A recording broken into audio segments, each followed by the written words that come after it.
No, I'm not saying everybody is a potential Michelangelo. I mean, the whole argument I'm making here is that aptitude is very diverse. There's a difference between aptitude, which is what we're born with, and abilities, which are what we develop. We all have an aptitude, give or take, for becoming literate. But not everybody is literate. We all have an aptitude for speech. But if you're born or abandoned, in the middle of a moorland with only squirrels to keep you company, it's unlikely that you'll develop a capacity for iambic pentameter. You need to develop these skills through the practice of them and through being exposed to cultural practices that elaborate on them.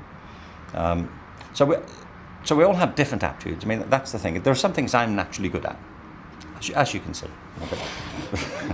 But there are lots of things I'm not. Curiously, I know it's a shock to you, but I'm not. I don't feel at home with mathematics especially. I can do it. But I don't light up, when I'm faced with a page full of notation. Some people do. So some people come alive on a sports field or when they walk into a laboratory, or and some don't.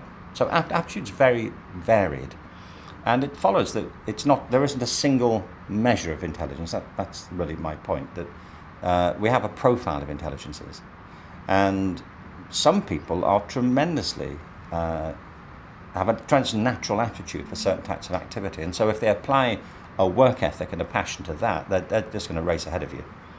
It probably wouldn't matter how often you trained, you're not going to catch Usain Bolt, probably. He's got a head start on you, Adam. I'm just saying. I don't want to put you down, but I'm just saying.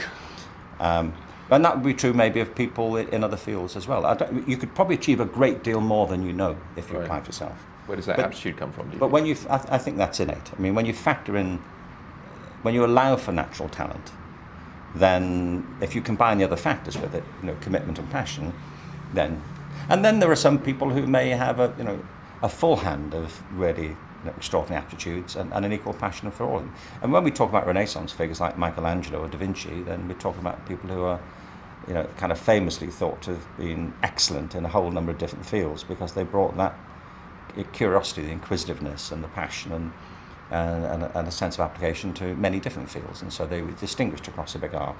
So you can't on the one hand argue for diversity and say, yeah, but we're all equally good at everything. Well, we're clearly not all equally good at everything, and that's part of my argument for education. That teaching is an art form, and great teachers should be nuancing what they do, and schools should be nuancing what they do to the talents of the people actually in front of them.